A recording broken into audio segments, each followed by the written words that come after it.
Welcome to the Finding Your Best Life podcast, a place for the moments in between. I have no idea what I'm doing, and I think I'm finally figuring it out.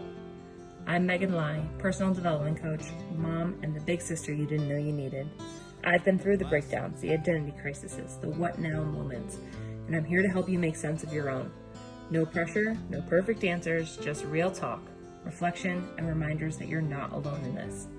Each week, I'll answer real questions from people like you. Big questions about identity, confidence, purpose, burnout, boundaries, and building the life you actually want. So if you're in a season of questions, transition, or starting over, this is for you. You don't have to figure it all out today. Just press play, and let's take it one honest conversation at a time. Grab your coffee, take a deep breath, and let's get into today's letter. Dear Meg, I don't really know where to begin, but here goes.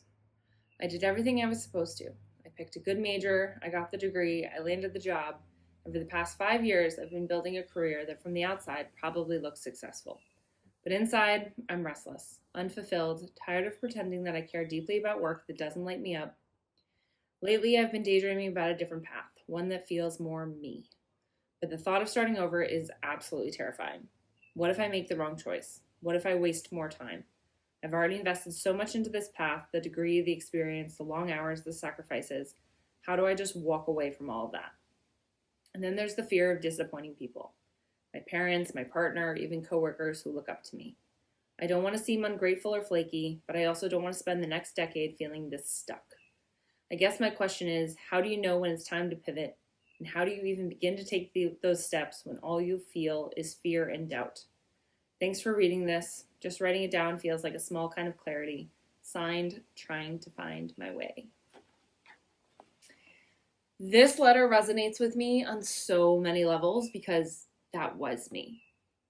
If you are in a position where you feel like you've graduated, you got the degree you were supposed to, you are in a career, you're growing and expanding within the company, you are doing all the quote unquote right things, the things you should be doing. You've gotten everything that you wanted on paper and you're just not happy. It's not what you really wanted. You are not alone. I have been in your shoes and so many others have been where you are, and it is perfectly okay. Today, we are going to unpack this letter. I'm going to share a little bit more about my story and how this resonates with me and my experiences, what I went through, and then also some tangible steps to help you move forward. How to determine, is this time for you to pivot? Should you stick this out and continue down this path? Or is there something new for you to find? Is there something new for you to explore? And how to figure it all out. So let's dive in. If you've heard my story before, you know I pursued hospitality because someone very close to me said I should. They said, you'd be good at this, why don't you go do that? And I did. And it was a little bit of a rocky start for me. I was supposed to attend Fairleigh Dickinson University in New Jersey. And the week before I was going to move in, I had made friends at the university. I knew who my roommate was. I had everything planned out, ready to go. And a week before I was supposed to move in, they contacted me and said something got messed up with my paperwork and I wouldn't be able to start that fall. I had to wait a full semester and start in the spring. And I did not want to do that. So I actually enrolled at my local community college.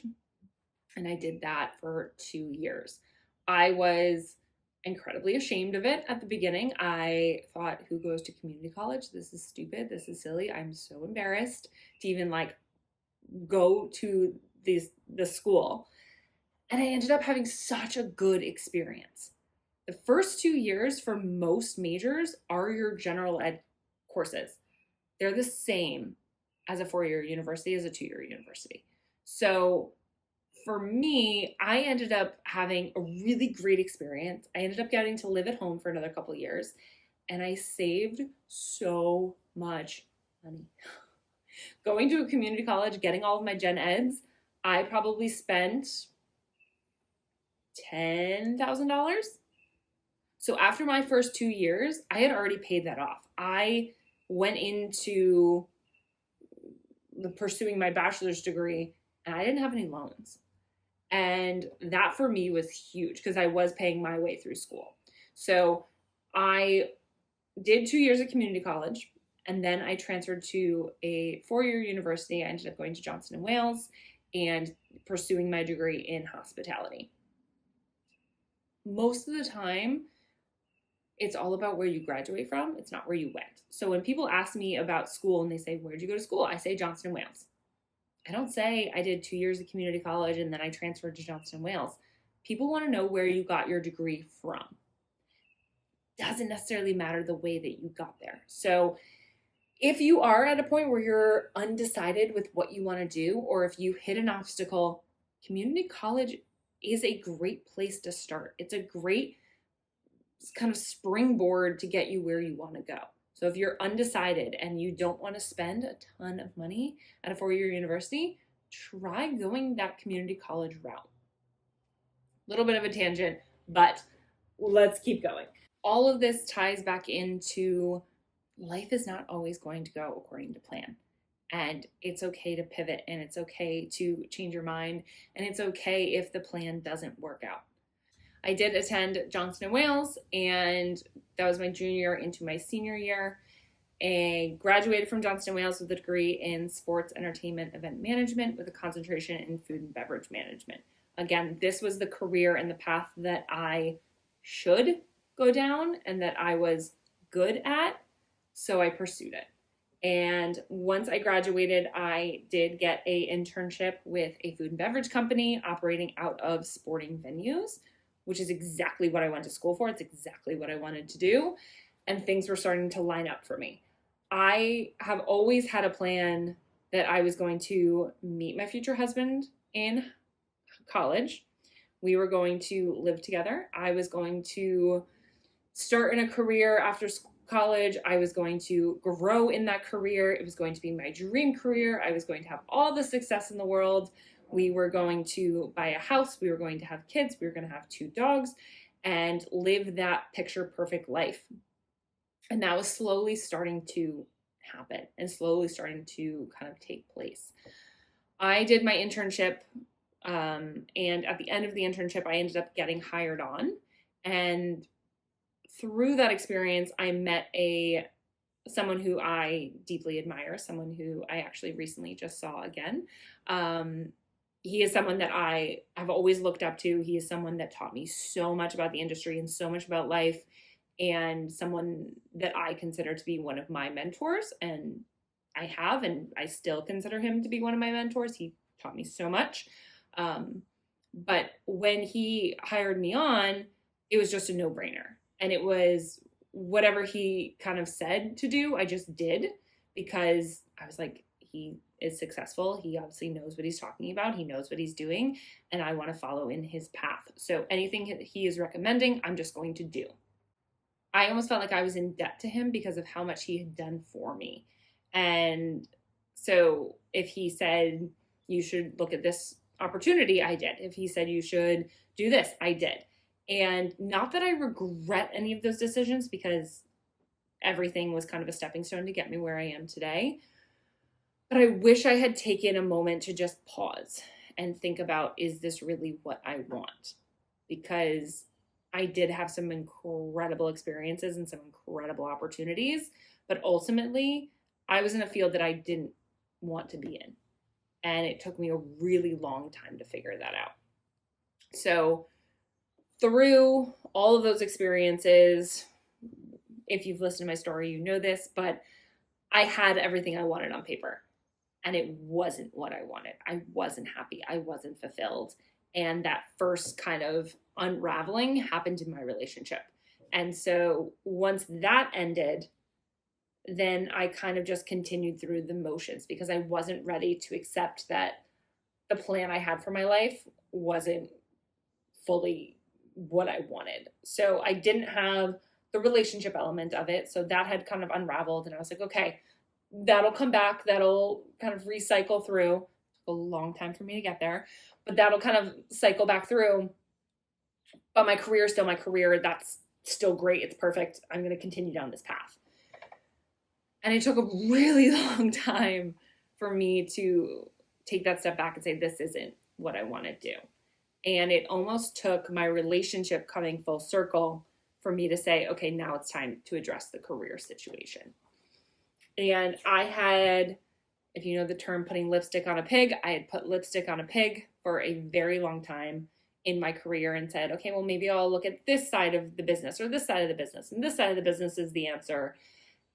And I just kind of kept trying different things. And it really took someone kind of saying to me, it's okay to change and it's okay to try something new. And during the pandemic was when I really took the time to pause. I really took the time to step back and say, this isn't who I am. This isn't who I want to be. This isn't what I want to do. The world was paused, and it gave me time to reflect, and it gave me time to really think about, am I going to continue down this path knowing that I'm not happy, knowing that once I start a family and once I get to this kind of chapter of my life, I'm not going to want to do what I'm doing now. Hospitality is an industry where you work nights, you work weekends, you work really long hours.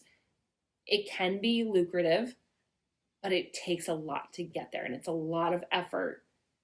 And I just didn't want that. I wanted to be able to be at my kids' soccer games. I wanted to be able to raise them. I didn't want to put them in childcare. I didn't want to kind of not be present. I wanted to really fully be present in my kids' lives. At the time, I didn't have kids. I only have one right now. But it actually was my dog, Chase, at the time, who I was leaving for work one day, and I got in my car and I looked up, and we have a big picture window in our living room.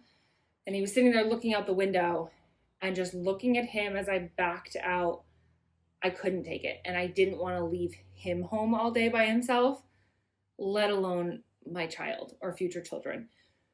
So I made the decision at that moment that I was like, I'm going to do whatever I can to be able to work from home and be able to be as present in my dog's life and my future children's life as I possibly can.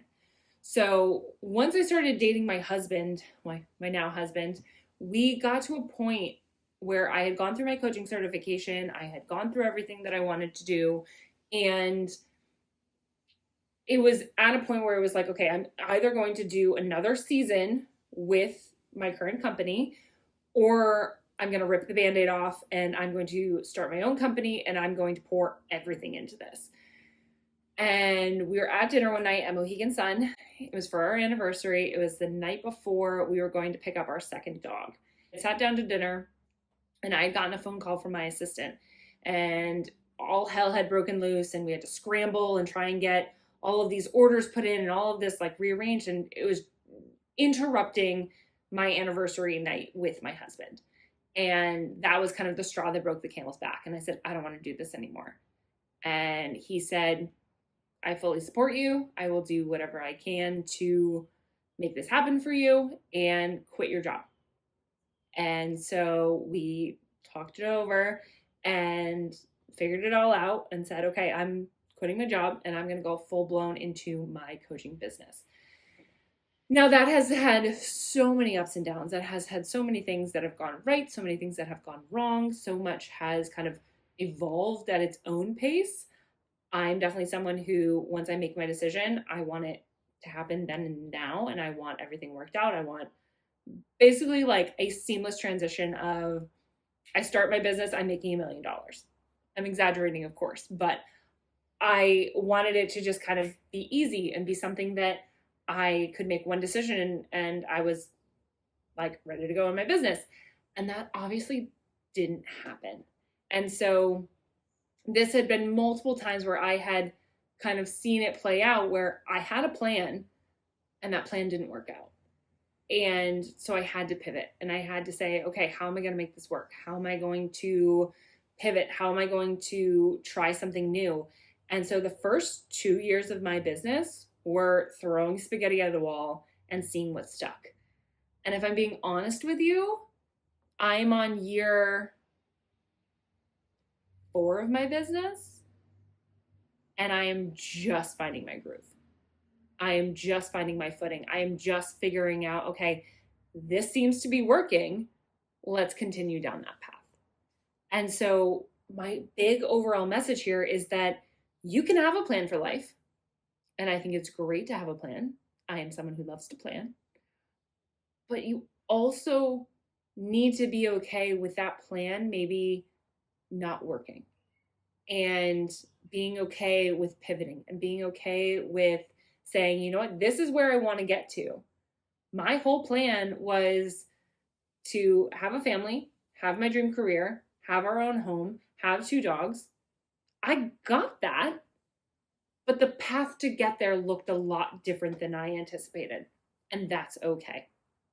I thought I was going to have all of that in my early 20s, and I'm grateful that I didn't, because I was with the wrong person. It was the wrong circumstances. It wasn't the right career. It wasn't the right person. It wasn't the right scenario. 10 years later, it was the right scenario. It was the right person. It was the right career. So if you're in the midst of it, if you were like, none of this makes sense to me, none of this feels like building blocks or stepping stones, it's okay for it not to make sense, but keep the end goal in mind. I always wanted the kids. I always wanted the house. I always wanted the dogs. I always wanted the relationship. I got it, just not in the way that I thought I would. So to this person who is trying to find their way and asking, how do you know when it's time to pivot? And how do you even begin to take those steps when all you feel is fear and doubt? And I want you to understand that it's okay to not be where you want to be, because you're getting to where you want to be. One of the most important things, I think, is to really establish that firm foundation. Where are you right now? Where do you want to go?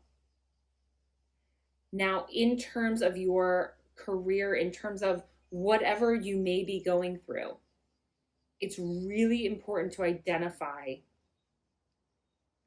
It's really important to understand that just because you've invested all of this time, money, just because someone has given you an opportunity and that may not be what you wanted, but you feel like you may have wasted time, wasted resources, you feel like you're behind, you feel like the timeline isn't right, you feel whatever you may be feeling right now, it is perfectly okay to say, I've changed my mind.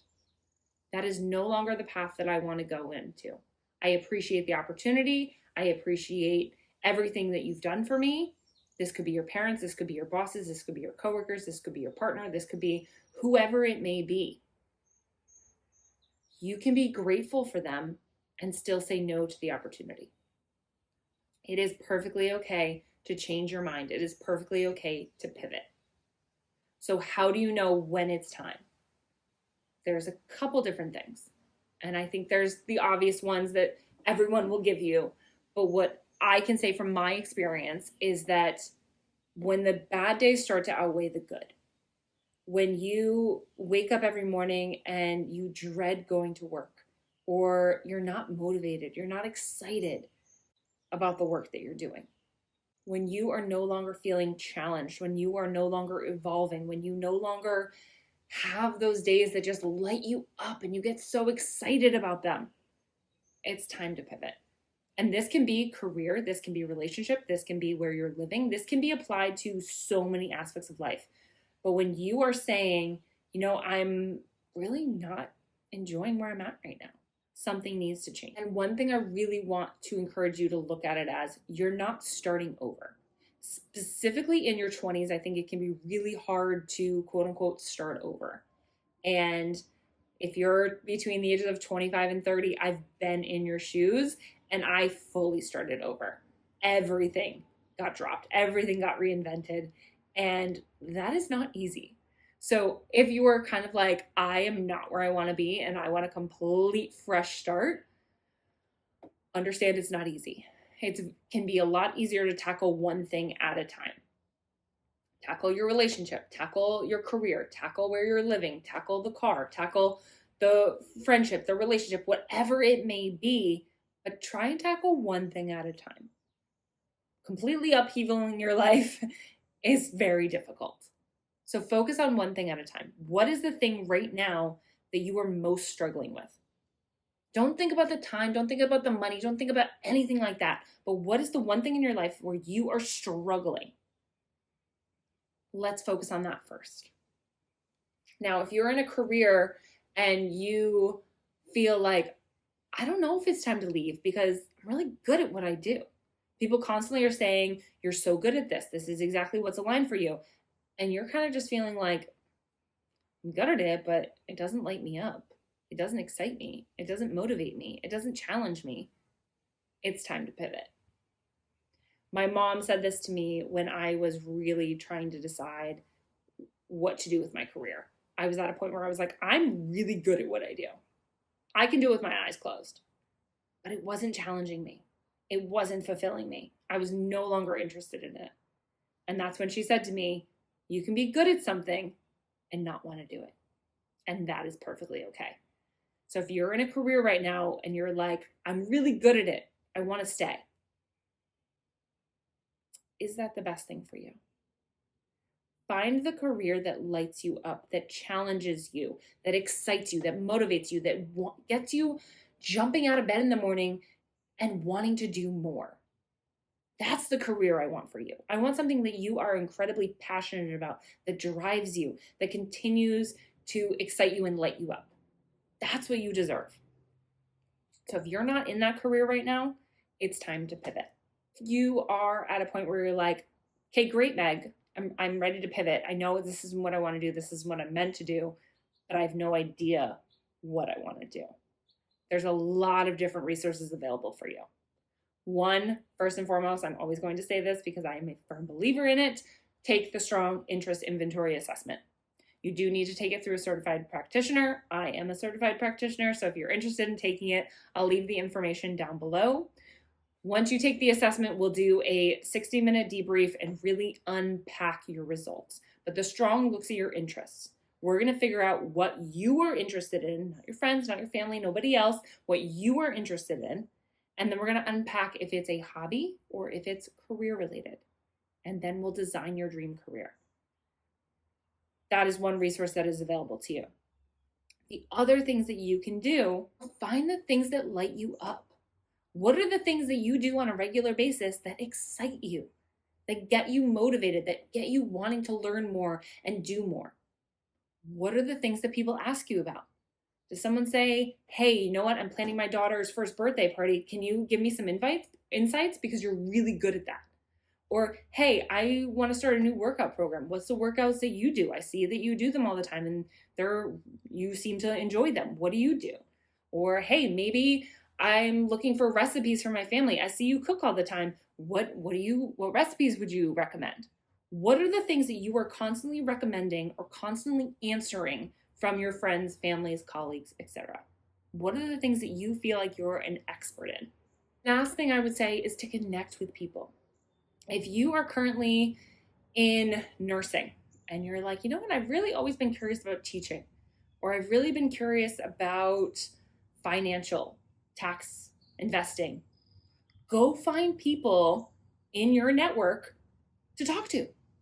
Find people that you're connected with. Maybe it's family friends. Maybe it's friends of colleagues. Maybe it's people you find on LinkedIn. Maybe it's complete strangers that you meet at a coffee shop. Ask people about what they do. Ask people to share what their day in the life is like. Ask people questions. People love to talk about themselves.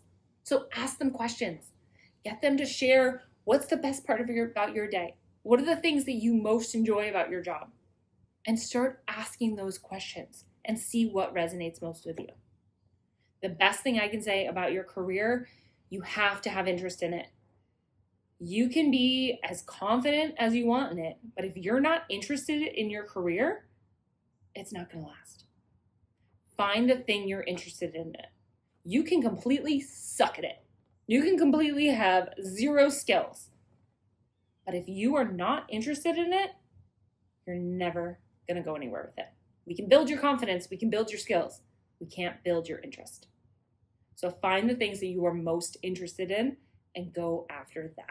2 questions I also want to leave you with, and this is really doing that application work, doing those action items. Question number 1, if you were guaranteed success, You cannot fail. You are granted every opportunity, everything you would ever need. Think of room of requirement with Harry Potter. What would you do? No obstacles, nothing standing in your way. You are completely successful at it. Here you go. What are you doing with that? You could do anything. What would it be? Don't think about money. Don't think about anything else. If you could do anything, what would it be? Question number 2. What's holding you back? Why haven't you done that thing yet? Are you afraid? Do you not have the resources?